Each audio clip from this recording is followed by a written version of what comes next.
Welcome to the Bourbon Friday Show, where every week we take a short break, try a new bourbon, and meet someone awesome from the St. Louis startup scene. Today, I am interviewing Sarah Schlafly, the founder of Mighty Cricket. Oh, and by the way, my name's Nick Niehaus. I'm your host. So, Sarah, welcome to the show. Thank you. All right, I got to start with a little different question than normal. And my first question is, what does a cricket taste like? A roasted cricket tastes like a toasted almond. A toasted almond. Yeah, okay, it's got a nutty flavor. Yeah, really good. It's okay. I like it. That's a good description of it. All right, so we're starting there because your business, Mighty Cricket, is all about eating crickets, right? That's right. Okay, so tell us about it. I mean, what kind of products? We got a couple demos here. So what? I do. Yeah, I have a few products. So first, the question I always get is, why would I want to eat a cricket? Sure. And the answer to that is it's the world's most sustainable protein. Really? Okay. And it is incredibly nutritious powerhouse. That's why we call it Mighty Cricket. It's small but mighty.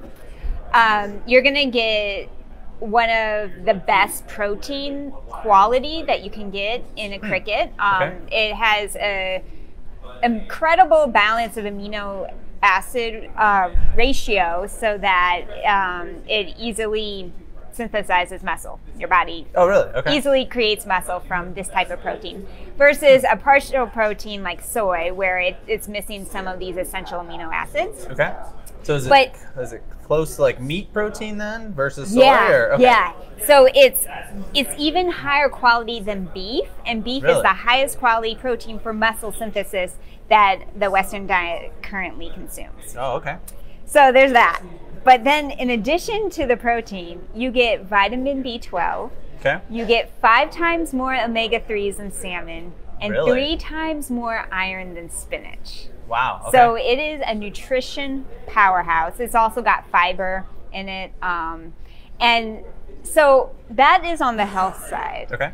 And then on the sustainability side, crickets compared to beef.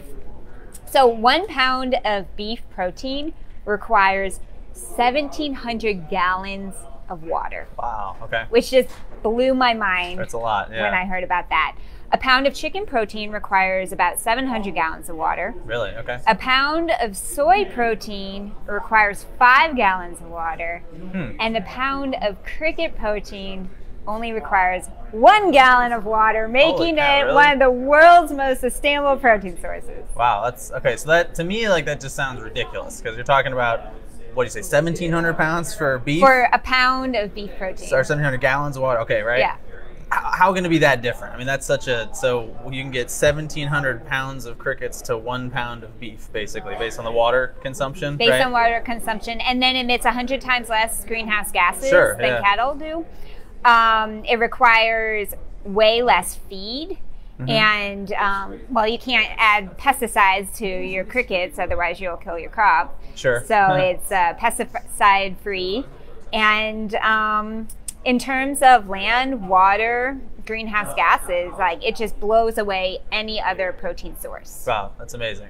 And that's based on, I guess, the fact that, like, for a cow, you got to have a massive field and supply all that water, or like, how is it that different? I mean, that number just sounds crazy. Insane. I know. Just in the amount of resources that it takes to raise these livestock is super intensive. And by 2050, when the world reaches 10 billion people, we are not going to be able to sustain the world based on our today's diet.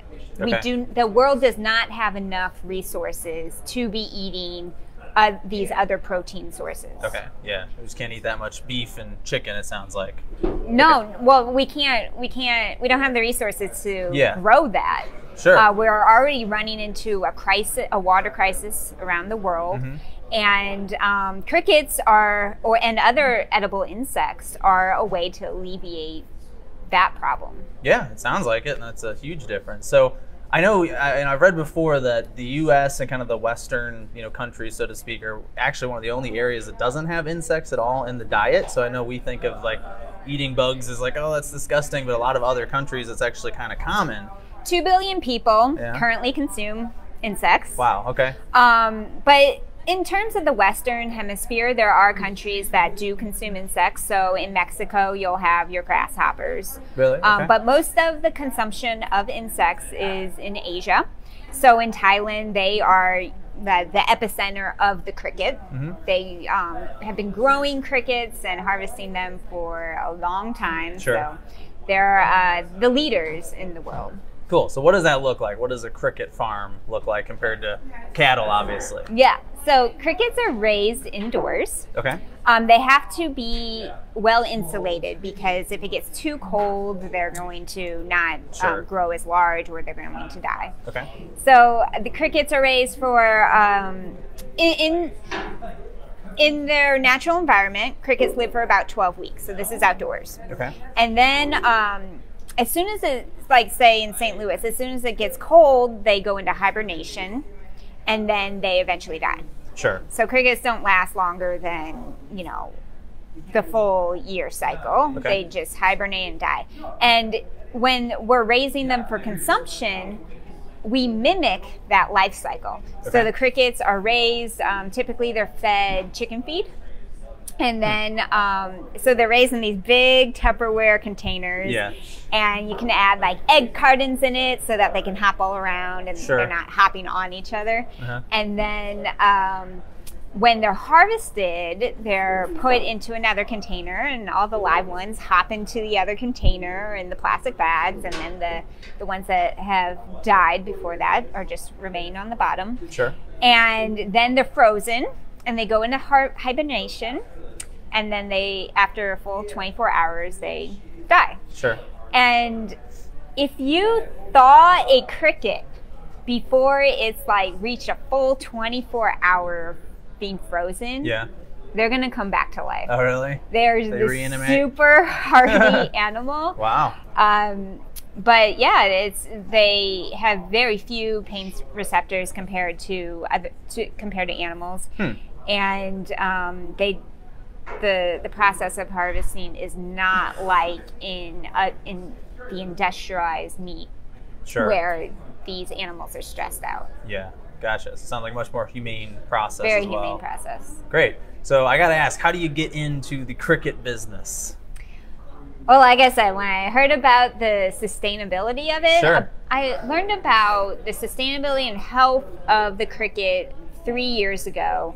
And when I heard it, I was just instantly hooked. I thought, this is the protein for me. This is what I've been looking for.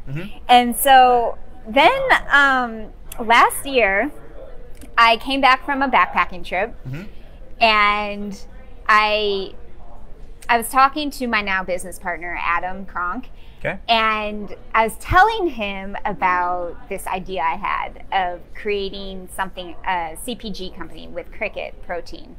And he got excited about it. But I presented him about 4 other business ideas. Oh, really? Okay. But the cricket one was the one that he was really That's excited. the interesting one, yeah.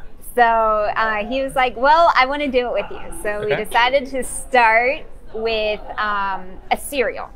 Okay. Because when we researched the market, we saw that in the cereal market, in the cold cereal market, consumers are looking for high protein, low sugar cereal. Okay.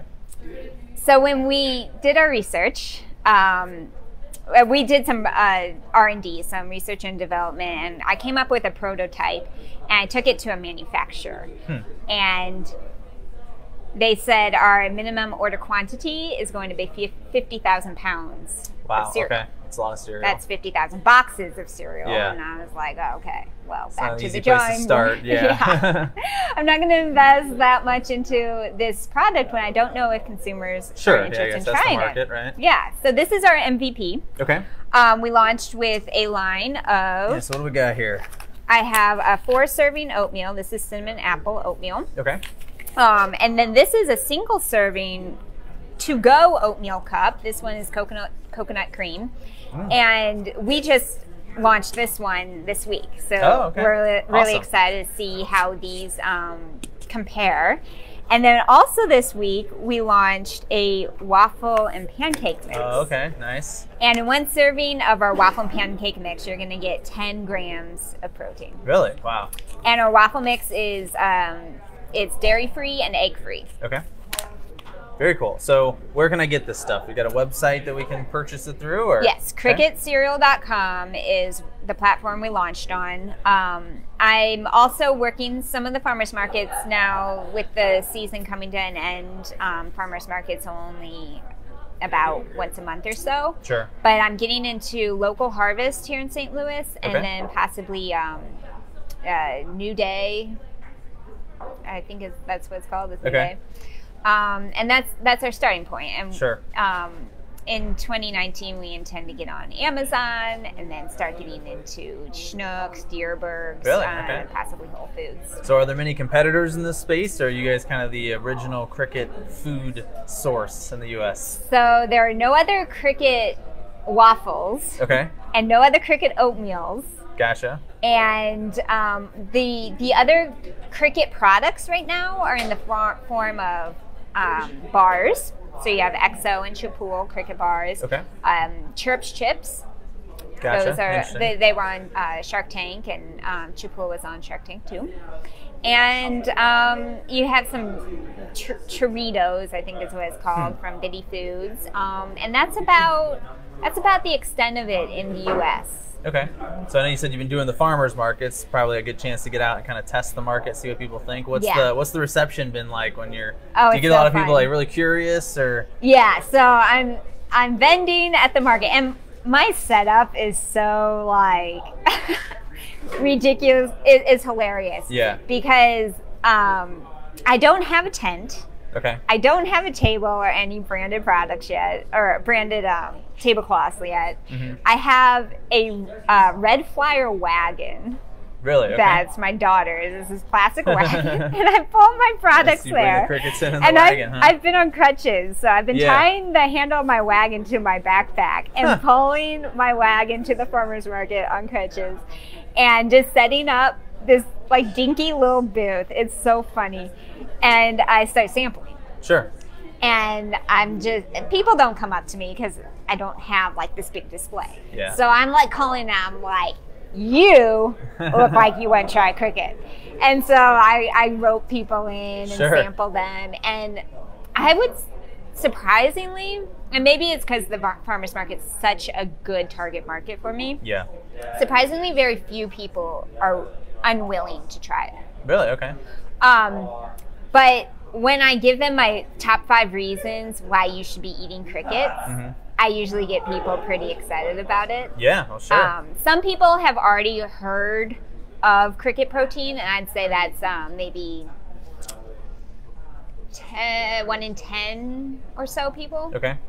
So there's some awareness already of kind of the benefits, And so some people are super excited. They're like, oh, I've been meaning to try this. Okay. Other people are really hesitant. I'm like, just try it, They're like, and then they eat it, and they're like, oh, it tastes just like granola, or it just tastes just like a waffle. It's like, it's not going to be too exotic. Yeah, sure. And is it the whole cricket that's used, or are there specific parts that get used in the meal, I guess? Yeah, it's the whole cricket. The whole thing? You just grind it up? Yep, I grind up every part. And that's another reason why it's so sustainable, is because you can use the entire animal, or I guess it's not an animal, bug. Yeah, insect. Insect. And what was I going to say? Oh, so I make them all, I powder all my products have powdered cricket in it versus the whole cricket. Gotcha. And it's a very fine powder. Sure. And that's because I want to bring a consumer-friendly product to the market. You're not finding little pieces of legs or anything in there, right? No, you're not. Gotcha. Cool. All right. I can see why that's a little more palatable for folks. Yeah, it's very easy to consume, and it's designed that way. Very cool. All right. Well, 1 or 2 more questions, then we got to move on. But I wanted to ask you, this is actually not the only business you're working on. So you got another company that you're building as well. So how do you balance the two, and tell us a little bit about Multipass? Yeah, so Multipass, my partner Christian Johnson and I started it. And the exciting thing about Multipass is we found it on the pillars of promoting community, diversity, sustainability, and wellness into these spaces. And my product is all about sustainability and wellness. So there's wonderful overlap in that. I'm trying to introduce more healthy food options into spaces already, and creating that message. So there's plenty of crossover there. But in terms of balancing it, I've been working on both companies for a year now, since Multipass and Mighty Cricket's inception. Sure. I pretty much started them at the same time. I started this company just a little bit before I started Multipass. Oh, okay. And a lot of people don't realize that because I didn't publicly launch. Yeah, no, I've been in R&D quietly. Oh, okay. And the way I balance it is with both Multipass and Mighty Cricket. At every turn, we try to simplify, partner, and delegate. Okay. And I find that you can do so much if you focus on those three things, plus focusing on iterating versus perfecting. Okay, gotcha. So what do you mean by that? What is, for the viewers, what does that mean? Yeah. So building an MVP and then constantly tweaking rather than, and just putting things out there. And Christian does a really great job of pushing me to eat, because I'm even more of a perfectionist than he is. And he does a really good job of pushing me to just push things out there and then get feedback and improve, but being very transparent and like, I feel like my packaging isn't perfect on here. Sure. But I'm like, always, you know what? I just gotta like start. Yeah. Right. You put something out there, right? See what people think. Yeah. So when you focus on that, and then like I said, partnering is huge for me, and simplifying. Like, you can way overcomplicate things. For sure. Yeah. But if you do those three things, then you can get a lot done. All right, very cool. So if somebody wants to learn more about Multipass as well, is there somewhere they can look into the businesses? Yep, multipassapp.com. Okay, very cool. All right, well, I think we got the sign for just a couple minutes left here. So now we got to switch over to the end of the show and bring the founder of Bourbon Friday. And I'm very curious to hear how he ties a bourbon to crickets here. This is going to be an interesting one. So did you find one with crickets Eric? in it? I did not. So I did kind of look into that, and it seemed like maybe the only way that they were really super tied together was people were using whiskey to dispatch crickets. Okay. As part and for preserving them. But I thought a different way would be, we're talking about sustainability, and we've talked about how bourbon, one of the things that makes it bourbon is it has to be aged in new oak barrels. Oak trees take a long time to grow, and every barrel of bourbon has to be new charred oak. So what happens to all those barrels? Well, some of them get shipped to Scotland for Scotch, but some of them, and I thought, why not breakfast food, some of them they get used to age maple syrup. Ooh. So this is Sweet Sophie. It is a maple syrup aged in Four Roses barrels, which is why we have Four Roses. I don't know. It's done by the Wine and Cheese Place here in St. Louis, so this is their product that they have aged in barrels. I don't know whether it's specifically from the same barrel as that bottle, but very similar concept. So. That's really cool. So did you look into how aging syrup changes the properties? My impression is it basically just adds that smoky character from the charred barrel. Yeah.